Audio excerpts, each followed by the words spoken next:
y aquello que la engloba, hoy hablaremos desde la innovación. ¿Pero en qué sentido? Hoy buscaremos abordar la brecha social desde una perspectiva novedosa y renovadora que recoja principalmente el desarrollo urbano sustentable y integración social, urbana social como fin último, a la vez de posibles soluciones a la misma.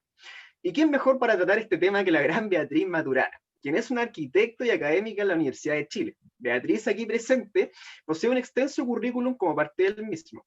Tiene un PhD y un máster en diseño urbano, ambos en the University of Melbourne, Australia. A su vez, un bachillerato en arquitectura en Royal Melbourne University of Technology en Melbourne, Australia. También tiene 2 investigaciones postdoctorales, una en University of Melbourne en Building and Planning y la otra en la Universidad de Deakin, Geelong, Victoria, Australia, teniendo como investigadora principal a la doctora Mirjana Lozanovska. También parte del equipo de investigación de la Royal Melbourne University of Technology, esta en arte público. A nivel general, nuestra invitada también ha sido partícipe de la redacción de libros, en su rol como coautora y editora de los mismos. A su vez, también es fundadora de The Architects for Peace, que es una organización humanitaria sin fines profesionales de representación de arquitectos, ingenieros y demás, buscando desarrollo urbano basado en justicia social, solidaridad, respeto y paz. Y antes de dar paso a Beatriz, aquí presente, primero hay que dar las famosas y entrañables reglas del chat, las cuales constan principalmente en que ante cualquier pregunta que el público quiera realizar a nuestra invitada, deberá ser por chat, siempre resguardando un margen de respeto y posterior a ello, Beatriz puede responderlas en debida forma al final de su presentación que nos trae. Ahora sí, Beatriz, deseo la palabra. Bienvenida. Gracias, Matías. Muchísimas gracias por la introducción. Es la introducción más completa que he tenido. Realmente increíble. Gracias por la invitación. No creo que vaya a poder resolver todas las preguntas o todas las aspiraciones, porque es un tema muy grande, es un tema complejo. La ciudad es compleja y eso es lo que le hace inmensamente interesante. Porque si no fuera compleja sería aburrida y eso es lo que no queremos. Entonces, bueno, lo del chat seguramente que yo no lo voy a estar mirando mientras ustedes hagan las preguntas, entonces quizás ahí haya un traslape o algún tiempo para poder revisarla. Pero primero que nada tenía, a ver cuántos son 31 ustedes, que tenía muchas ganas de hacerle una pregunta. ¿Y qué piensan ustedes de ciudad? Pero yo creo que vamos a empezar primero con la presentación y de ahí conversamos un poquito. Yo tengo, como profesora, además que soy académica de la Universidad de Chile y he sido académica por mucho tiempo, tengo un problema, que generalmente mis presentaciones son súper de profesora. Entonces, espero no aburrirlos en ese sentido y no se sientan que les estoy dando una clase porque esa no es la intención. Pero vamos a empezar desde el principio, ahí y ahí. No sé si todos pueden verlo.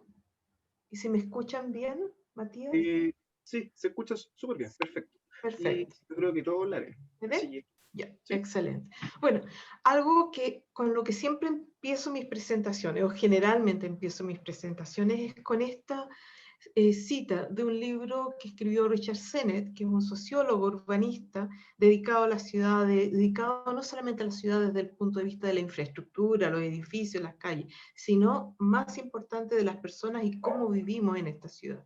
Entonces él dice, desde la Atenas de Pericles a París, al París de David, la palabra cívico ha implicado un destino entrelazado con otros, un cruce de fortunas. Entonces ahí él se expande un poco más. Lo que quiere decir, y lo que a mí me parece importante, es que no nos podemos desligar de la suerte de la ciudad. Yo puedo ser inmensamente rica, vivir en un condominio precioso, pero si en mi ciudad hay pobreza, hay hambre, hay injusticia, eso me va a afectar. Tengo muchos ejemplos para darle de eso, así que si alguien me quiere preguntar después sobre eso, agradecida. Esa relación es muy fuerte y al punto que mucha gente se siente avergonzada o orgullosa de decir, yo vengo de Santiago, yo vengo de Arica, o yo vengo de donde sea, que no nos guste, nos quedamos un poquito callados. Eso pasa, ¿ya? Entonces aquí, ¿qué se entiende por desarrollo urbano sustentable? Aquí hice una combinación de cosas, desde lo que dice la ONU en relación a las ciudades y lo que hemos estado trabajando con otros colegas. Por ejemplo, la ciudad compacta. No todos están de acuerdo con eso, pero en cuanto a la ciudad sustentable, una buena ciudad compacta es importante. La accesibilidad para todos. Cuando uno habla de accesibilidad, no dice solamente, no es solamente para la persona, el adulto mayor, la persona con bastón y la silla de ruedas, no. Es el papá, la mamá con un coche, por ejemplo. Es la persona que anda con un carro de supermercado. Es que alguien se cayó haciendo deporte, jugando fútbol y se quebró la pierna.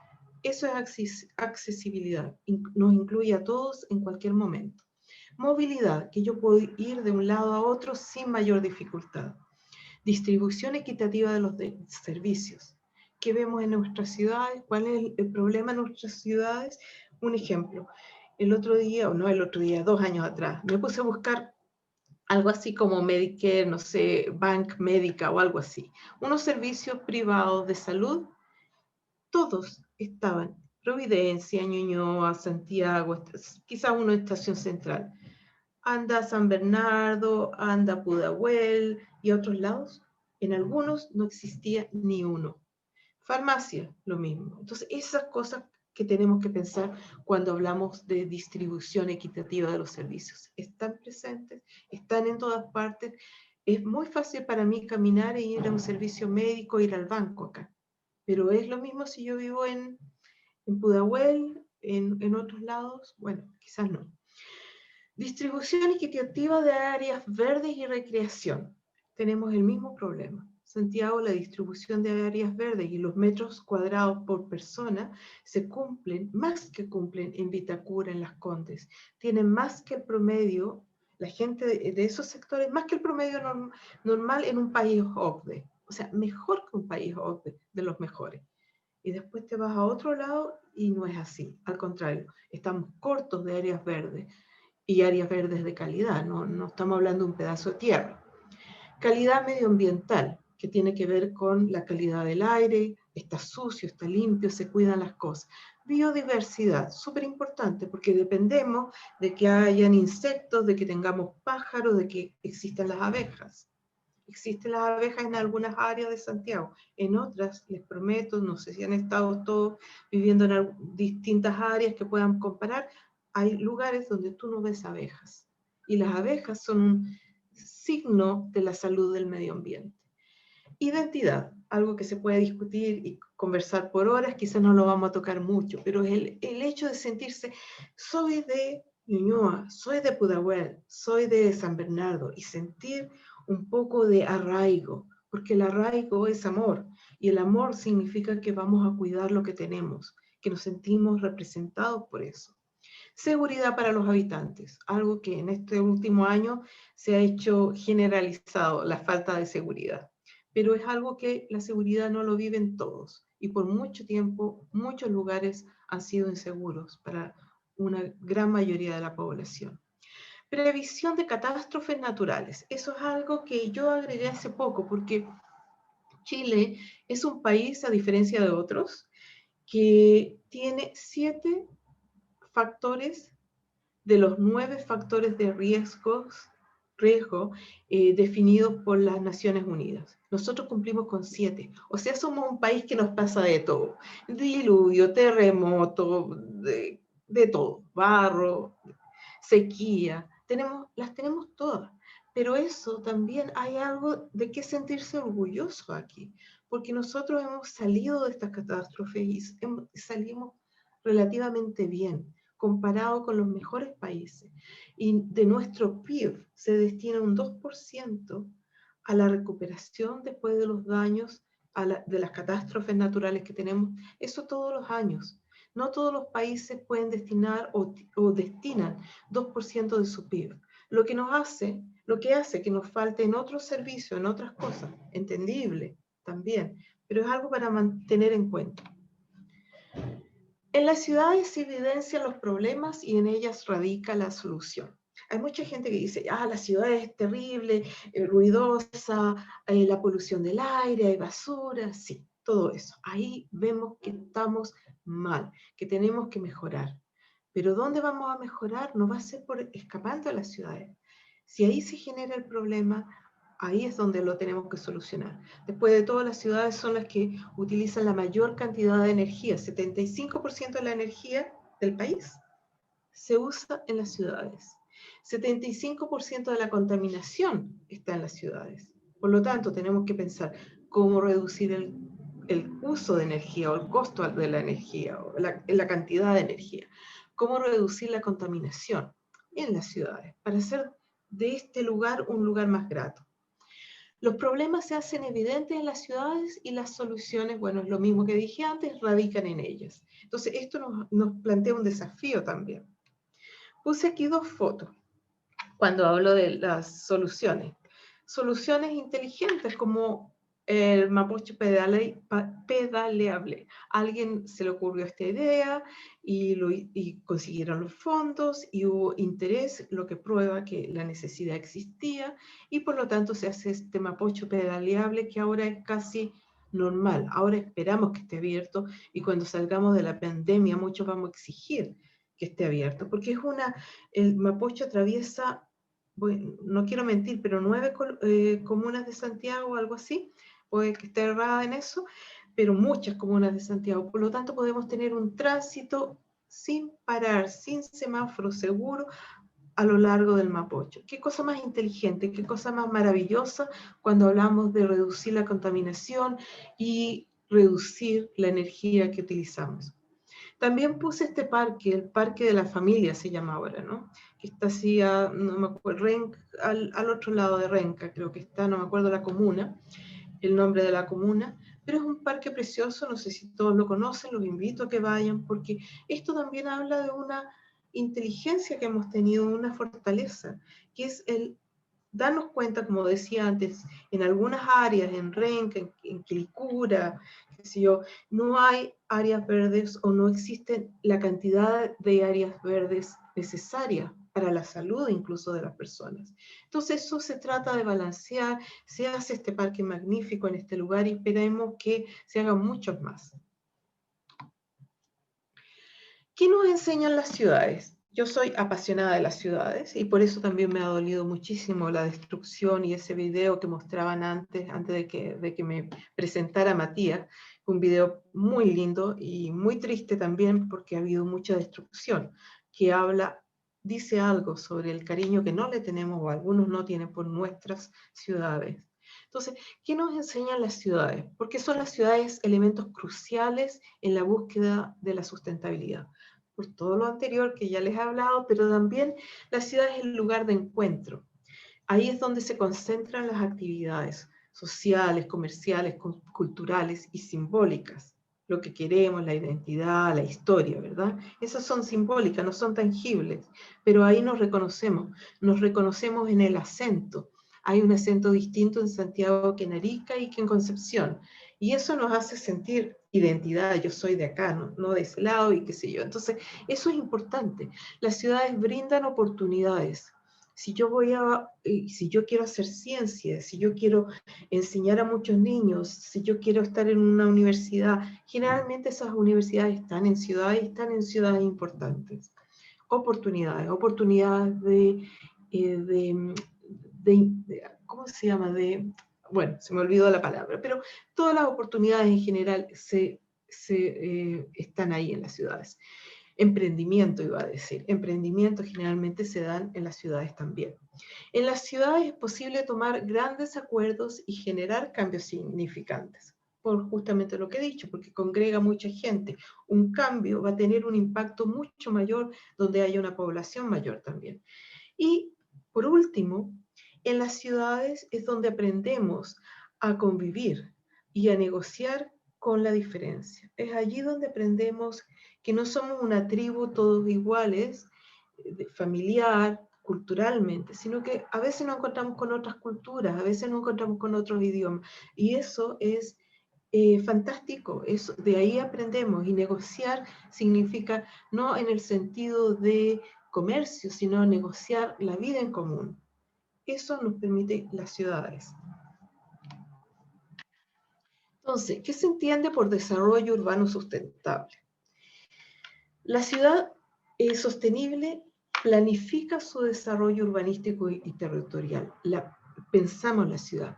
Como, por ejemplo, cuando hablaba recién de los parques, alguien se dio cuenta, algún estudio salió que decía, los parques, el área verde no está bien distribuida. Entonces se planifica. ¿Qué voy a hacer de aquí a 10 años? Voy a poner más parques en Bajos de Mena, en Renca y otras comunas que tienen menos, ¿no?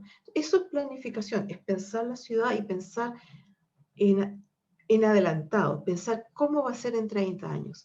Eso es muy importante porque ustedes van a escuchar mucha gente que dice, no, las ciudades no se planifican, dejemos que sean espontáneas, que eso no se hace, qué sé yo, que no debemos planificar. Yo estoy completamente contraria a eso. ¿Por qué? Porque somos de los únicos animales, mamíferos, ¿verdad?, que tenemos la inteligencia de planificar. Un perrito, un delfín, muy inteligente, pero no planifican. Cuando nosotros salimos de las cavernas, empezamos a planificar cómo cazar. Empezamos a cazar en grupos, muchos animales hacen eso también. Pero planificar más allá, pensar en el invierno, pensar en acumular para el invierno, pensar en protegernos, en crear habitación para protegernos. Entonces nosotros tenemos una inteligencia que nos permite planificar, y negar eso es contradictorio con nuestra propia naturaleza, con lo que es innato al ser humano. Después les voy a mostrar también algunos ejemplos de planificación para quien dice que no planifiquemos. El problema cuando no planificamos es que todos somos humanos, todos planificamos. Y si no planificamos la ciudad, alguien lo va a hacer por nosotros. Alguien que no nos va a preguntar cómo queremos la ciudad y qué queremos de la ciudad. Entonces, esa es mi preocupación generalmente cuando me dicen, no, no es necesario planificar y estamos en contra de la planificación. Entonces, ¿qué considera una agenda? Por ejemplo, la agenda de las Naciones Unidas, que por ahí hay cosas muy importantes y hay cosas menos importantes y hay cosas que podemos tomar y no todo, pero sí la idea de planificación. Considera iniciativas como vivir en espacios más reducidos. No significa hacinamiento, cuidado. No es la densidad, una densidad más alta habitacional, no significa hacinamiento. Entonces, cuando la gente habla, es terrible, la pandemia, ha habido más enfermedad, sí, pero no es por la densidad, y no es por una densidad bien planificada y bien diseñada. Es hacinamiento, que es otro problema. Construir con buenos estándares, por supuesto. Queremos reducir, por ejemplo, el gasto energético. Necesitamos vivienda con mayor aislación térmica, con mejores sistemas constructivos para prepararnos para el cambio climático que ya llegó. Crear más y mejores espacios colectivos. Distribuir la infraestructura y servicios equitativamente. O sea, que yo no me tenga que salir de Renca, de Pudahuel, de San Bernardo, porque quizás es una linda ciudad y hay historia ahí también. Y quizás si yo vivo ahí me siento orgullosa de esa historia. Yo no quiero ir a vivir a Providencia si vivo ahí.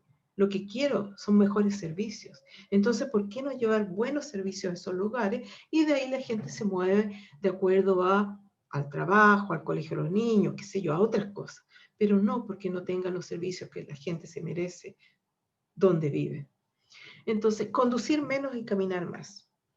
Las ciudades más inteligentes, las ciudades mejor en los ratings internacionales. Las mejores ciudades son las ciudades que tienen un excelente transporte público, donde el académico, el estudiante, el viejito, la viejita, todos van a donde sea en transporte público. Pueden tener auto. Ejemplo, Suecia, uno de los países con mayor cantidad de autos per cápita, proporcionalmente per cápita, en el mundo. Pero ellos no lo usan, o sea, lo tienen porque además lo fabrican y deben ser baratos, no me consta, en ese país. Pero los tienen para los fines de semana, lo tienen para cuando van al campo. Durante el día a día, ellos van a trabajar en el metro, en el bus. Me consta porque he estado ahí, he estado por tiempo ahí. Entonces, perder el bus no es problema, porque ahí viene el otro. Se construye un nuevo conjunto habitacional lo primero que construyen es la biblioteca. Es el lugar para el cuidado de niños, el childcare, o los servicios, es el bus, el ferry, ¿ya? Entonces, conducir menos y caminar más habla de una ciudad que se cuida el medio ambiente, cuida la salud de las personas. Hablando de eso, hace un tiempo atrás, esto está medio viejo ya, ¿no? 2016, pero se me ocurrió hacer este estudio de las ciudades y las densidades. Entonces, la barra verde en este gráfico muestra la cantidad de, de kilómetros cuadrados de una ciudad. La barra roja es la población. Entonces, miremos, Mumbai. Miren la barra roja en comparación con la cantidad de territorio que tiene esa ciudad. Una inmensa población para un territorio muy pequeño. Ahí estamos hablando de una densidad negativa, terrible, hacinamiento. Veamos Melbourne, al otro extremo. Miren la cantidad de tierra, la cantidad de territorio y la población pequeña. Yo viví en Melbourne o vivo más o menos todavía por 30 años, viví ahí, hasta que me vine a Chile hace 8 años atrás. Melbourne es una ciudad que tiene 100 kilómetros de distancia entre extremo a extremo. Aquí cuando hablamos en Santiago, del centro a la periferia, San Bernardo, estamos hablando de 20 kilómetros. O sea, ustedes pueden comparar ahí la cantidad de territorio, lo plano que es, lo vasto que es, y la cantidad de autos y la cantidad de viajes en auto que se tienen que realizar. Entonces, ahí estamos hablando de una cantidad de gases de invernadero por persona inmensa, terriblemente inmensa. No se sufre porque es muy abierto, entonces el aire se va. Pero significa que la contribución a los gases de invernadero, quizás al cambio climático y a todos los problemas que esto trae, es muy grande. Después tenemos ciudades en el medio. Ahí tenemos Barcelona, la cantidad de área por kilómetro cuadrado verdecito y la cantidad de población. Y nosotros estamos casi en lo inverso que Barcelona. Pero no estamos tan mal en cuanto a proporción. Entonces ahí también hay una oportunidad.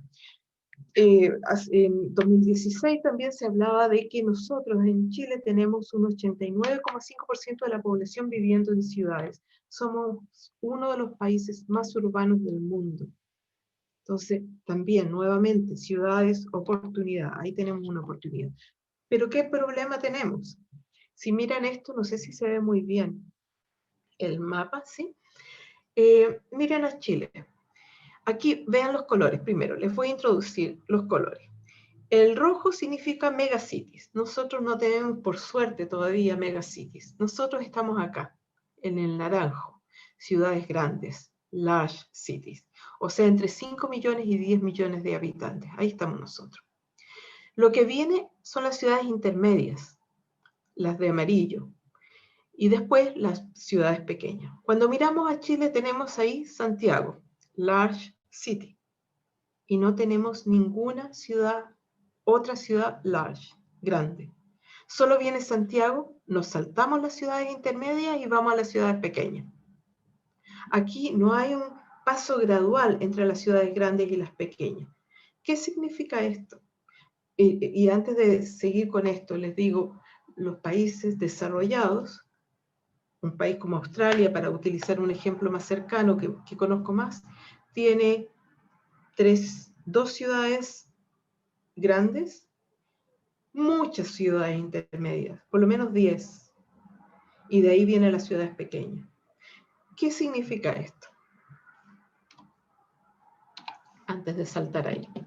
¿Qué perdemos cuando hemos visto todo lo que las ciudades y las oportunidades que las ciudades brindan? ¿Qué perdemos cuando no tenemos ciudades intermedias? Perdemos justamente lo que nos trae Santiago. Pero nos trae Santiago con todo el dilema de tener una ciudad muy grande, de tener una ciudad ruidosa, ambientalmente precaria a veces, o frecuentemente. Cuando no tenemos ciudades intermedias, perdemos la oportunidad de entregar a las personas, a los habitantes del país, las mismas oportunidades que uno encuentra en Santiago.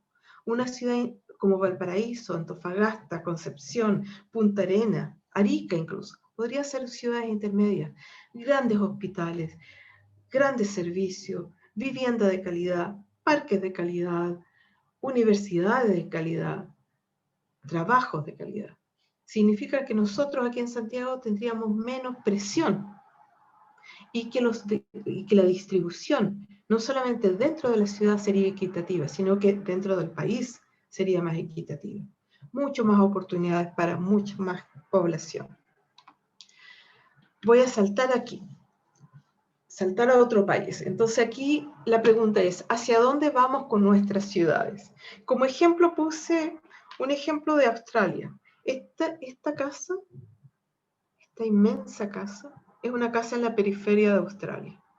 Uno diría, son ricos. Miren, inmensa casa, unos 300 metros cuadrados, puede ser.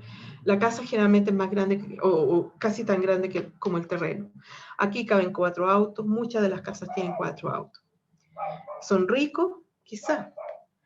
Pero, ¿por qué tienen 4 autos? Porque ahí no llega el transporte público. Y es un problema. Porque no tienen servicios, porque toda la vida se hace en la vivienda. Entonces la vivienda tiende a requerir más. Tienen una super pantalla, una super plasma en varios dormitorios, tienen un rumpus room donde juegan, todo porque no existe nada más. Estoy tratando de justificar un poco el porqué. En realidad es difícil de justificar, es difícil porque ahí se ve una mala distribución y sobre todo se ve que hay un problema medioambiental, porque esos 4 autos tienen que manejar largas distancias, porque las calles hay que llevarlas hasta allá lejos, y los servicios también, eso cuesta, y no solamente cuesta dinero, le cuesta al medio ambiente. Entonces ahí se ven problemas como este. Es un problema donde dicen en los nuevos suburbios o conjuntos habitacionales de Melbourne, en la periferia, son pobremente diseñados, o sea, son dormitorios, no son ciudad. Y ahí se evidencian situaciones crónicas, de enfermedades crónicas, como obesidad, depresión, e incluso enfermedades con diabetes. Entonces, aunque esto se sugiere que se ponga en el gasto del país, porque por tener estos barrios mal diseñados y poca densidad, y estos barrios que crecen, y generamos un problema de salud física en las personas, el no caminar, el depender del auto. Y eso, además de medioambiental, le cuesta al país también. Entonces nosotros tenemos un problema similar pero distinto. Casas pequeñas, en la periferia, sin servicios, áreas muy peligrosas. Me tocó hacer un estudio unos 3 años atrás, un Fondesit, donde hice un estudio de 2 conjuntos habitacionales periféricos de vivienda social. Entonces, tú tienes situaciones como esta, donde mira los cierres cómo están, la gente vive blindada dentro de estas viviendas, con todo adentro también, pero en lugares muy pequeños, con inseguridad, porque ahí también hay situaciones de violencia y de delincuencia. Entonces, esto no es justicia. Vivir así no es justo. Cuando yo hacía las entrevistas había gente que me decía que se tenía que guardar a las 5 de la tarde, a las 6 de la tarde, algo que yo experimenté viviendo en el centro en el último año por el estallido antisocial, lo llamo yo, ¿no? Pero que no era común. Pero estas personas, estos habitantes, estos ciudadanos chilenos como ustedes y como yo, viven así todo el tiempo, y eso no es justo. Entonces tenemos que pensar de nuevo la ciudad para que esto no ocurra. Esto también es injusticia. Ir a barrios más pobres y poner un cartel como ese, por ejemplo, arruinando lo que es la vista, la belleza quizás del lugar, es un atentado contra el derecho a la belleza que tenemos todos, ¿no? Aquí hay, bueno, no hablé de esto, bueno, sí, pero eso es como ejemplo. Ahora, si bien he mostrado ejemplos muy malos de cómo se vive en la periferia, les podría mostrar, eso es una charla en sí misma, también no nos deprimamos porque tenemos mucho de donde sacar ejemplos buenos, tenemos buenas experiencias hechas en Chile y de mucho tiempo. Nosotros somos un país que tenemos una historia en cuanto a la vivienda social, o una preocupación por la vivienda del que tiene menos, que data desde fines de 1800, no del Estado necesariamente, empieza con la iglesia, después con la industria, después pasa al Estado, pero tenemos muy buenos ejemplos. Los CITES hoy en día se tratan de recuperar. Cuando hablaba de identidad antes, en los CITES hay una identidad propia de cómo vivía la gente en el pasado en Chile, muy única y rescatable, también hoy en día rescatable. Tenemos lugares como la Villa Frey, que es patrimonio moderno, considerado patrimonio moderno hoy en día, una forma muy inteligente de vivir. Ahí no se hizo dormitorios, se hizo ciudad, ciudad con viviendas, viviendas, departamentos, en un parque, con servicios, con comercio, con una calle, con transporte, una calle importante como Irarrázaval, como, no me acuerdo, Avenida Grecia, quizás hacia atrás, y con transporte público. Matías, dime si me estoy demorando mucho. No, no. No, Beatriz, está todo Ya, súper ya, bien. Mira, ya, gracias. Ya, me queda poquito. Y nuevamente, ¿hacia dónde vamos con nuestras ciudades? Entonces tenemos desafíos. Tenemos una expansión intensiva, tenemos una creciente desigualdad y segregación. Está este problema que mucho se ha hablado de la migración. La migración es interesante. Yo he vivido en países donde la migración ha resultado en algo productivo, muy bueno, y eso es fantástico. Yo he sido migrante, yo he sido inmigrante en Australia. Entonces no puedo estar en contra de eso. Sí es importante pensar en que la migración también, como todo, tiene que ser inteligente, tiene que ser planificada en pos del país donde llegan los migrantes y en pos de la salud y del bienestar y de la calidad de vida de esos que migran, porque no podemos llegar a invitar a todos y dejarlos en las calles pidiendo, sin salud, sin educación. Eso es falta de responsabilidad. Entonces tenemos que pensar en eso y en la creciente desigualdad, cómo la vamos mejorando, esa segregación. No podemos por un lado mejorar si por otro lado no estamos pensando la ciudad en su forma más compleja. ¿Quiénes viven acá? ¿Cómo vivimos acá? ¿Cómo distribuimos esa población? Por eso decía antes que la ciudad es compleja, es interesante, nos entrega muchos desafíos sociales, medioambientales, económicos, de identidad, de todo tipo. La degradación ambiental también es un problema, por supuesto, y la falta de planificación es un problema, porque ciudades que se van haciendo solas, no es verdad, no se hacen solas. Siempre hay algún interés que hace la ciudad o crea dormitorios de vivienda en un lado y no en otro. Son decisiones que alguien toma por nosotros, y en eso nosotros tenemos que estar atentos. Oportunidades. La densidad urbana es una oportunidad de pensar, ahora que tuvimos la pandemia, de pensar cómo podemos hacer ciudades densas, no hacinamiento, densas pero bien diseñadas. Europa está lleno de eso. Londres es como ciudad, es una de las ciudades más densas del mundo, una de las ciudades, no la más densa. Y viven bien en general. También es una ciudad muy cara, por supuesto. Pero se puede hacer y se puede hacer bien, pero para eso tenemos que hacer buenos diseños, buena planificación. ¿Qué descubrimos con lo de la pandemia? Que obviamente hay densidades que no podemos permitir y no podemos permitir mala calidad, donde la persona que va a tener una cuarentena por 3 meses no puede abrir una ventana porque da a una pared, o no puede abrir una ventana porque da a una freeway y el ruido de los autos y todo, o la contaminación, o porque escucha al vecino, o porque no tiene una vista, no tiene un balcón, por ejemplo, ni siquiera para secar la ropa. Esas cosas no pueden seguir sucediendo. Ahí tenemos que intervenir, tenemos que ser inteligentes y cuidadosos. Sostenibilidad en la inversión de recursos también, yo creo que ya lo mencioné en cuanto a la redistribución, ¿no? Distribución equitativa de servicios, la cultura como valor compartido. ¿Cómo se comparte esta cultura? ¿Cómo nos sentimos que si vivía en Las Tarrias me siento identificada, que si vivía en Ñuñoa o en Pudahuel me siento identificada, por lo tanto voy a querer ese lugar y por lo tanto es mi responsabilidad, como decía Richard Sennett antes. La suerte de la ciudad es mi propio destino, ¿ya? ¿Cómo lo siento? ¿Cómo lo hago realidad? Y planificación siempre al servicio de los ciudadanos.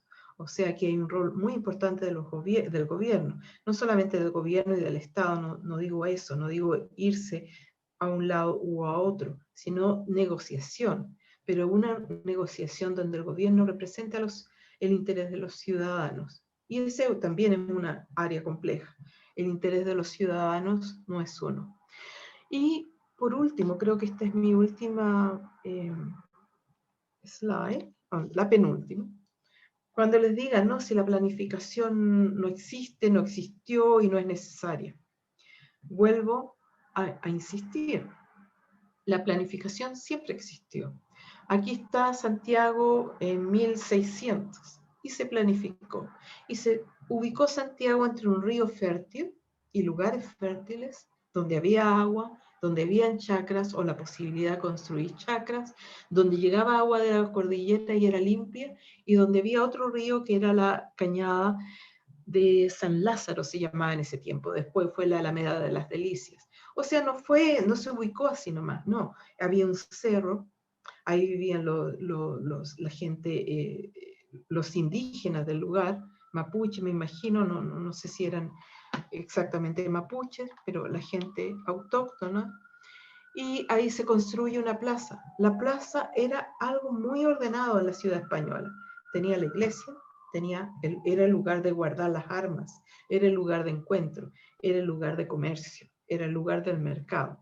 La iglesia, el correo, bueno, después viene el correo, pero todo lo que es gobierno del lugar, ¿no? Entonces había planificación, gracias a Dios, voy a decir, porque es la ciudad que hoy en día nos hace sentir orgullosos.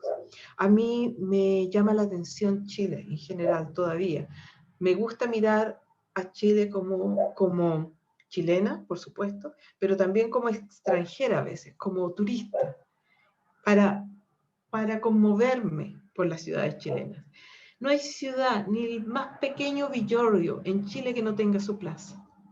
Y uno lo da por hecho, que así tiene que ser, pero no es así. Australia no tiene plazas. En Melbourne hay 2 plazas que se construyeron después, en los últimos 40 años, artificiales, y ninguna de las 2 ha funcionado, porque no está la cultura de la plaza, no está la cultura del encuentro, de compartir de esa forma. Están las calles comerciales, pero la calle te hace ir de un lado a otro, te hace ir al correo, correr para acá, correr para allá, ir a la panadería.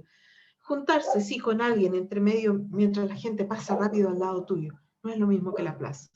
En la plaza es un destino en sí mismo, es donde el Señor le da comida a las palomas, donde yo puedo ir a llevar a los niños para que jueguen, donde se lleva a los perritos, donde se conversa. Y eso es una parte de la cultura muy particular chilena, los barrios y las plazas. O sea, tenemos aquí oportunidades y tenemos fortalezas muy importantes. Importante que construyamos desde las fortalezas. De nuevo, cuando nos digan que todo está malo, no es así. Tenemos referentes maravillosos locales, desde la vivienda hasta la forma de las ciudades. Y para qué decir la geografía, que ya no depende de nosotros, pero que geografía más maravillosa que tenemos, que nos da la oportunidad de tener energía, de tener agricultura, de tener una variedad de climas y variedad de formas de vivir. Entonces, estas montañas maravillosas, este mar cercano, nos hace un país muy particular y un país con enormes fortalezas. Y entre las fortalezas quería dejar el metro, porque yo fui una de las que casi lloré, obviamente como muchos otros, cuando se destruyeron 118 estaciones del metro, o se quemaron algunas ya sin remedio, creo que fueron 7, ¿no? Y el metro no solamente es un lugar de encuentro, un lugar de integración social, que lo es un lugar de integración social porque la calidad del metro, no importa si es en Vitacura o si es en Pudahuel, si es en Renca, la calidad en general es la misma. Se puede mejorar en algunas partes. Yo escuchaba que habían estaciones nuevas que no se habían hecho de muy buena calidad, pero eso se puede mejorar. Pero en general el servicio es de calidad, es de una calidad inmensa. Cuando yo vivía afuera, me encantaba estudiarlo porque en un momento el metro de Chile fue uno de los 10 mejores del mundo. Ahora no sé, no lo he revisado nuevamente, pero quizás todavía lo es, yo creo que sí. Entonces es un orgullo porque conecta dándonos integración social, conecta con educación, porque miren aquí hay un museo, se utilizó esta oportunidad de un espacio público, ciudadano, para educarnos sin tener que ir a un museo, para entrar a curiosear y mirar y disfrutar de lo que tenemos. Entonces, es algo que a mí me enorgullece muchísimo y lo considero una de las grandes fortalezas, que ojalá el día que tengamos ciudades intermedias podamos decir que tenemos lo mismo en Concepción, lo mismo en Arica o algo similar de acuerdo al tamaño de la ciudad. Bueno, Matías, lo dejo ahí y si quieren hacerme preguntas, yo encantada. Perfecto, yo creo que la disposición en la presentación estuvo pero maravillosa, en serio. Hubo un momento en el cual realmente yo me cuestionaba qué tan interesante hubiese estado esta charla, pero realmente me sorprendió, Beatriz, en serio. Muchas gracias, Matías. Bueno, yo tengo una pregunta de índice personal. Y la Ya. estaba desarrollando, así que la tengo acá un poquito escrita, que es, ¿cómo se puede generar una planificación, o mejor dicho, cómo se puede transformar lo que se construyó como dormitorio en verdadera ciudad? ¿Y cómo se puede generar una planificación que sea útil realmente en un Chile tan burócrata como el que tenemos hoy en día? Uy, lo de burócrata me encanta cuando se habla de modernización del Estado. Estamos al debe con eso. Y yo creo que si vamos a hacer cualquier cambio, cualquier mejora en Chile, tiene que haber una modernización del Estado. Como ejemplo les pongo que el burócrata chileno que entró a un cargo público y ahí se quedó, no que, yo sé que hay gente muy buena y que sigue estudiando, ¿no? Y que sigue mejorando, pero también existe mucha gente que se sentó en un lugar seguro y conocemos muchos de ellos, ¿no? Desde los políticos hasta muchos. Se sentó en un lugar seguro, tiene un trabajo seguro, un sueldo seguro y ahí quedó. Eso no puede ser. En un país como Alemania, donde yo también he conocido colegas que ellos trabajan en las municipalidades, ellos siguen estudiando y no se les aumenta el sueldo a no ser que pasen de una categoría A a B, no sé cómo lo dividen, no me acuerdo, pero van siendo elevados de categoría, ¿no? Dentro del jerarquizado de alguna forma, dentro de la institución, y se tienen que jerarquizar. Y la jerarquización pasa por continuar en la educación de estas personas. Entonces ellos vuelven a la universidad, lo que es bueno, porque también en la universidad, yo como académica sabemos que necesitamos aprender. La universidad se hacen investigaciones, pero no pueden quedar en investigaciones de escritorio. Tenemos que tener realidad. Y la realidad la trae el que trabaja en la municipalidad. Entonces, en este intercambio se crea conocimiento, un conocimiento que el país necesita. Entonces, por ese lado, trato de responder a parte de esa pregunta, ¿no? Matías, en la parte de la burocracia. Por otro lado, en cuanto a los dormitorios, eso que ya hemos creado, bueno, tenemos el terrible ejemplo de Bajos de Mena.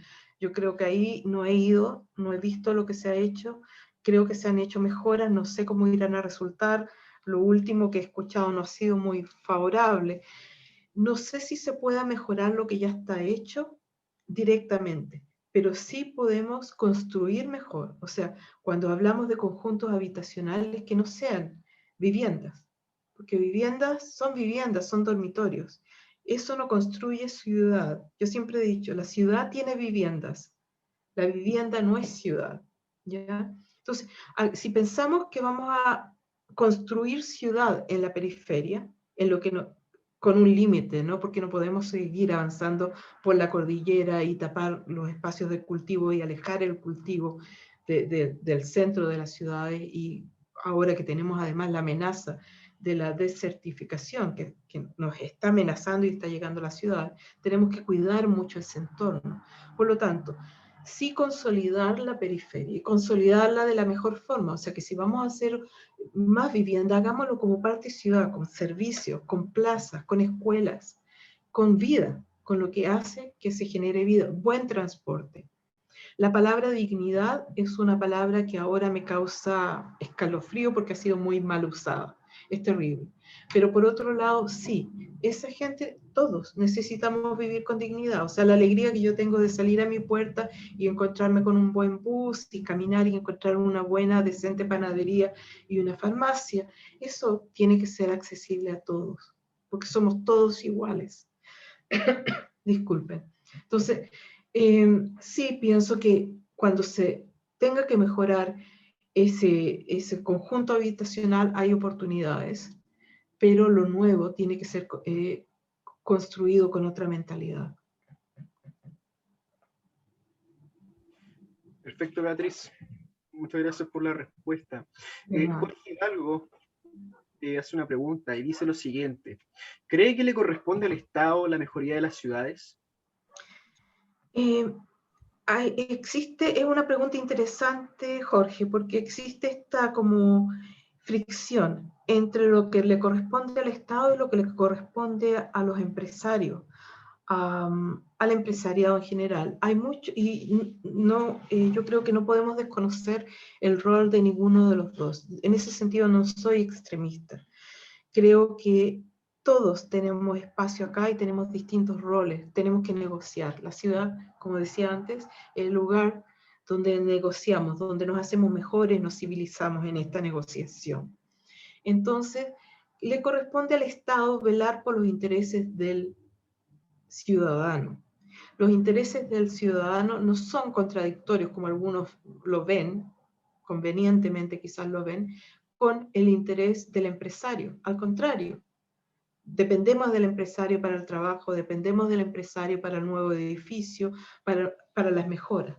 Entonces yo creo que tiene que ser un diálogo entre ambos, pero sí el Estado tiene una mirada país que el empresario no la tiene que tener.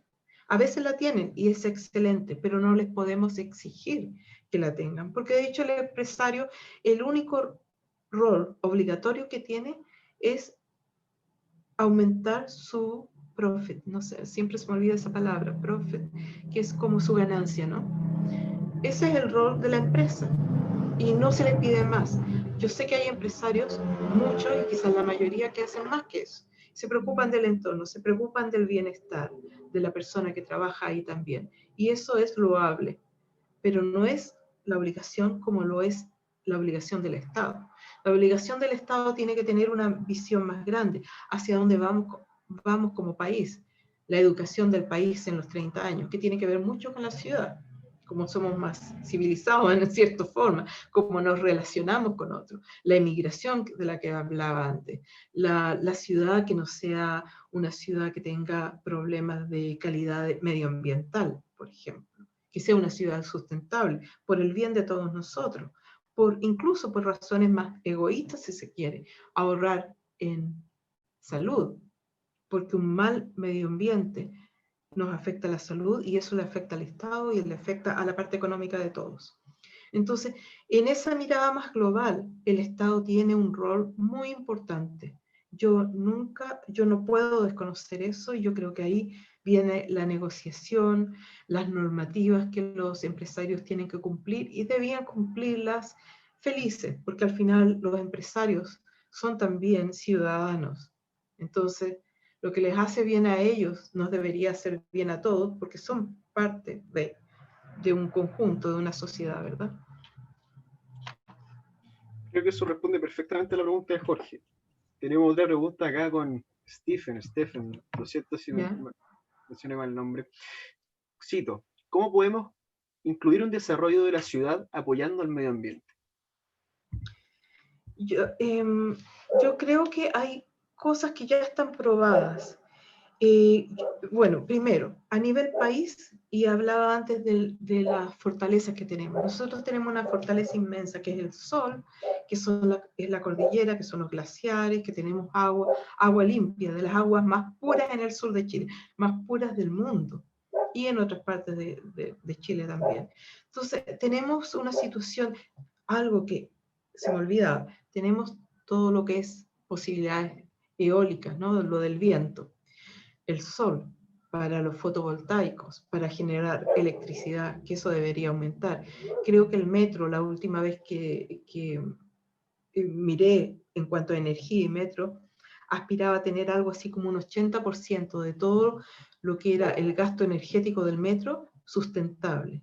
Eso es una maravilla y eso me hace sentir muy orgullosa de este país, porque no todos los países, ni siquiera los más desarrollados, pueden decir eso. Entonces, esa aspiración es una aspiración maravillosa y ojalá que lo logremos, ¿no? No estoy segura si ya se logró. Tenemos además la geotermia. Los alemanes, por ejemplo, un grupo de alemanes que hizo un proyecto cerca de Concepción, ellos en Alemania usan geotermia, pero para lograr la geotermia, la energía del suelo, ¿verdad?, de la tierra, tienen que hacer perforaciones de 100 metros de profundidad. Nosotros tenemos esa energía a 10 metros de profundidad, porque tenemos volcanes y montañas. Entonces, ¿cómo podemos ser inteligentes para empezar a utilizar esos y exportar? Y exportar no solamente la energía bruta, como exportamos el cobre en este momento, sino que la innovación, la ciencia que empieza a desarrollarse a partir de eso. O sea, nuestras viviendas podrían ya estar conectadas a una red de fotovoltaica. En Melbourne, el mercado más grande de Melbourne, mercado de Victoria, todos los techos, por ser un mercado muy grande, mucho techo, como son los mercados acá o los hospitales, lugares así de ese tipo, todo es fotovoltaico. Y eso va a una red, porque el fotovoltaico individual, si yo tengo un fotovoltaico individual, necesito una, ¿cómo se llama?, como una batería. Eso es muy malo para el medio ambiente, y si cada uno tiene uno de esos, es terrible. En cambio, en vez de eso, mi energía se va a una cosa común, central, donde se distribuye. Entonces, hay oportunidades de eso, hay oportunidades de repensar la ciudad, de ser, primero, yo creo que también parte por una cosa cultural. Cuando hablamos de identidad, de cómo amar más la ciudad, de cómo negociar la diferencia, cómo negociamos la diferencia en nuestras ciudades, el último año ha sido catastrófico. O sea, realmente es para llorar sería poco, ¿no? Lo que hemos destruido, eso nos ha llevado 40 años, a retroceder en 40 años. Todo lo que se gastó por el metro, solamente por el arreglo del metro, equivale a todo lo gastado en un año en vivienda social. O sea, retrocedimos. Y eso no puede seguir sucediendo. Entonces necesitamos educarnos y este debate, esta oportunidad me parece maravillosa por eso justamente. Y también ser más creativos, amar nuestras ciudades. Creo que pasa por una cosa que se llama autoestima. Creo que tenemos un problema de autoestima. Si no, no podríamos hacernos el daño que nos hemos hecho en estos últimos años, si no fuera así. Creo que contesté a la pregunta de forma muy global. Quizás me fui por otro lado, Matías, pero... Está súper bien, siempre por la línea transversal. Y acota Stephen después de lo que preguntó ahora. ¿Es esto posible hoy, de lo que hemos estado hablando, y rentable para el gobierno actual y para los que vendrán? ¿Cómo para los que vendrán? Perdónenme, pero en este momento no soy la persona más optimista del mundo. Sé que tenemos fortalezas, pero creo que eso de la modernización del Estado es indispensable. Y no sé si los políticos de hoy en día están preparados para esa modernización. Para mejorar las cosas como están hay que ser generosos. Y ser generoso significa darle lugar a quienes sepan. Por ejemplo, si alguien me dice a mí, ¿quieres estar en la parte constitucional? Bueno, no sé. La verdad es que no me estoy proponiendo a propósito, porque voy a sonar como los políticos que están levantando la mano ahora. No, al contrario, estoy diciendo que uno tiene que darse cuenta dónde están las fortalezas de uno también. Yo no soy abogado, entonces yo diría, no, a no ser que sea la parte que estoy hablando, y poquito, no, o sea, y hay falta generosidad, falta también un poquito de modestia. Entonces vemos a esta gente peleando por tener un pedazo de esto, de la nueva constitución y de ser constituyente y todo lo demás, realmente da no sé, un espectáculo muy triste, creo yo. Entonces en este momento yo creo que se necesita algo, gente con visión, que todavía no lo veo, pero esperemos que entre los que están hoy día aquí y otros más empiecen a aparecer esas nuevas caras. Estupendo. Muchas gracias por la respuesta, Beatriz. Oh, y pregunta No. Jorge de nuevo. ¿Cree que Chile es un país demasiado centralizado? Y si es así, ¿cree que es algo bueno o malo? Eh, Pone después dedes, pero Ya. ese me sin De querer decir. nuevo, súper importante pregunta. Yo creo que, como en todo, y cuando empecé a hablar de las ciudades dije es complejo. No es para sacarme el pillo, como se dice, o para no responder a las preguntas. No, es para decir que depende de muchas cosas. Cuando la gente acusa a Chile de ser centralizado, se refiere a que todo está en Santiago. Eso es verdad. Los impuestos de las minas se pagan acá. Se pagan acá, estamos mejor acá, atraen más gente, creamos problemas, y los beneficios no se transfieren a donde están las minas, o a donde viene el agua, o donde viene la electricidad. Entonces, ese es un problema. Pero centralizado de otra forma, por ejemplo, cuando hablamos de centralización de la educación, descentralización de la salud, descentralización de los programas habitacionales incluso, es muy bueno, porque significa que se distribuyen bien. Yo he ido a ver la vivienda social en, qué sé yo, en Puerto Cisnes, en varias partes, se me olvidan ahora los nombres, pero en lugares muy pequeños, en el sur de Chile, en el norte de Chile. Son viviendas que responden al lugar, tienen una forma distinta, los materiales son distintos, muchos panel solar ahí o fotovoltaico en el sur, mucha inversión en el sur, que la gente aquí en Santiago desconoce. Hay muchos programas de ayuda, muchos hospitales preciosos en lugares que uno ni se imagina. Entonces, yo digo, eso es pensar desde una centralidad para distribuir equitativamente, para que la educación en Arica sea tan buena como la de Punta Arenas y la de Santiago. Entonces yo creo que eso es necesario, pero eso no todo tiene que ser centralizado. Cuando se piensa centralizado para distribuir bien es positivo. Cuando se piensa centralizado para dejar todos los recursos aquí en Santiago, eso es negativo. Entonces, sí y no. La respuesta es en algunos casos sí y en algunos casos no. De hecho, cuando hablo de las ciudades intermedias, significa descentralizar los recursos y las oportunidades. Y creo que eso es muy importante para el desarrollo sustentable del país, para poder como ciudades más pequeñas, intermedias, dar cuenta e innovar en todo lo que es cambios hacia la sustentabilidad. Hacer ciudades que tengan buen transporte de calidad, que no exista una periferia abandonada.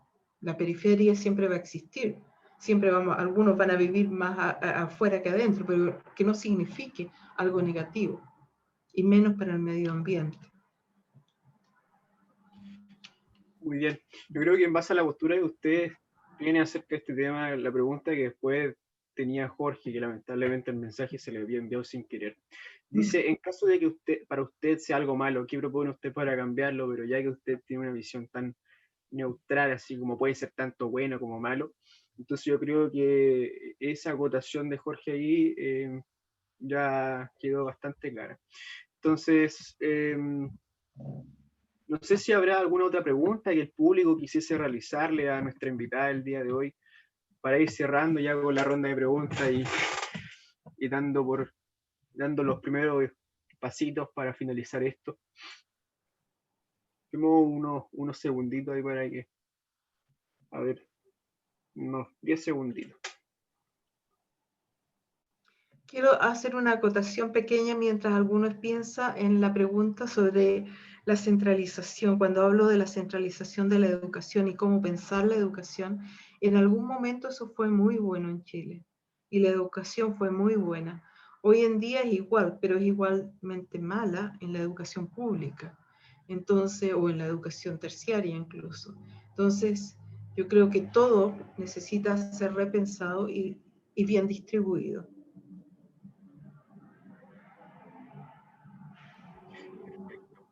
Yo creo que no hay más preguntas, ya, así que vamos cerrando el ciclo de las preguntas. Bueno, como Perfecto.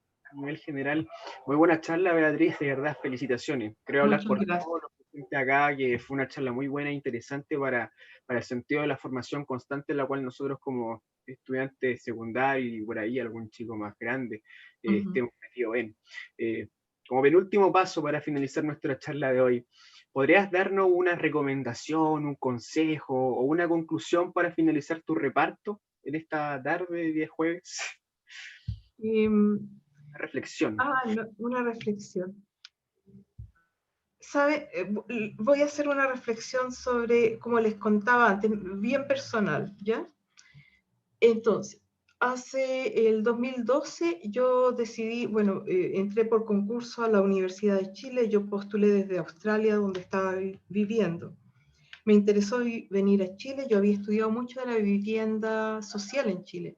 Yo estaba muy orgullosa de la vivienda social por la historia que tiene. Hay mucho de que sentirse orgulloso en ese tema. El metro, por supuesto, como ya les decía. Entonces llego a Chile y lo primero que hago, tomo una asignatura de otro profesor porque me estaba recién enganchando en la situación de Chile. Estaba aprendiendo, uno como académica siempre está aprendiendo. Entonces, tomé esta asignatura y la empecé a dar yo, pero con los apuntes de otra persona. Entonces, me llamó la atención que todo era malo. La vivienda social era un fracaso. La vivienda Chubby, que todos sabemos que fue un fracaso total, indiscutible, era lo único que prevalecía en esta narrativa de la vivienda social. Entonces yo decía, pero discúlpenme, si la vivienda social también tiene esto bueno. Me dio pena porque cuando nos educamos todos, nos tenemos que educar con todo, la mayor cantidad de referentes que tengamos, los buenos, los malos, los que no nos gustan, los que nos gustan, y de ahí sale el conocimiento. Y el conocimiento va cambiando, obviamente, porque después sale otra cosa y nos volvemos a educar y volvemos a reajustar, a balancear esta mirada, ¿no? Pero no es conocimiento cuando uno solamente se le entregan una línea de pensamiento. Crítica, por ejemplo. La crítica es importante. Yo soy súper crítica, pero crítica en el sentido de investigar, no de, no de reducir algo, no de acusar a algo, porque no, de ahí no se aprende. De ahí solamente eso lo considero adoctrinamiento, que puede venir de cualquier lado, pero eso existe demasiado en la educación. Entonces me llamó la atención eso y después de 8 años, esa primera experiencia para mí ha sido confirmada, lamentablemente, que existe esta mirada reducida, que no es educación y que es peligrosa. Entonces, al contrario, yo creo que gente joven es importante que miren lo negativo, que sean críticos, pero también miren los precedentes, de qué afirmarnos, porque si queremos mejorar algo, tenemos que conocer las fortalezas para poder empezar a construir no desde cero, porque no somos cero, sino desde lo que hemos aprendido desde nuestra fortaleza y que hay muchas. Entonces quizás eso es como una mirada un poquito más personal. Gracias, Beatriz, por la reflexión. Insisto, fue una charla pero grandiosa el día de hoy, junto a ti. Muchas gracias, Matías. Ahora sí, como paso final, me gustaría que todos los chicos y chicas que están acá pudiesen habilitar sus cámaras para poder sacar la clásica y tradicional foto en conjunto por nuestro pequeño toque Juntos por Chile. Así que, Beatriz, te presento a todos los chicos. Ahí los puedes. Hola, hola a todos. Hola, Beatriz. Oye, gracias por asistir y gracias por escuchar y participar y por las preguntas. Todos pendientes. Bueno, entonces nuestro pequeño camarógrafo ahí Luisito nos va a decir cuándo para la foto. Así que Luis. Ya, tomémosla en 5 segundos. Así que 5, 4, 3, 2. Muchas gracias, Beatriz, por haber asistido el día de hoy. Muchas gracias a ustedes. Y cualquier cosa, tú sabes cómo ubicarme. Perfecto. Chao. Chao, Bueno, Beatriz. chao. Gracias. Gracias. Chao, muchas Chao, gracias. chao. Adiós. Chao.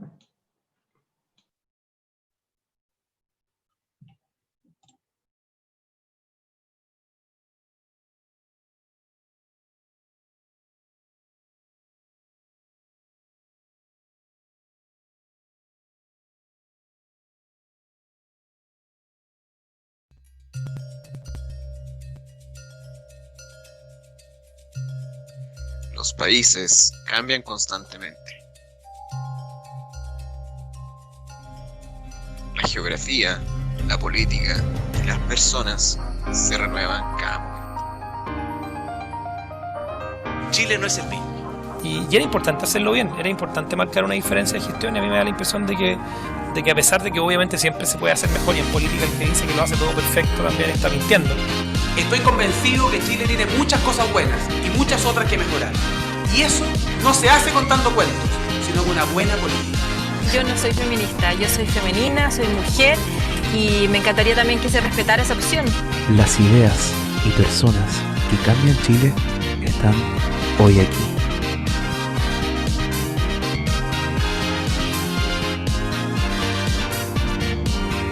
Bienvenido a la transformación, al Chile que soñamos.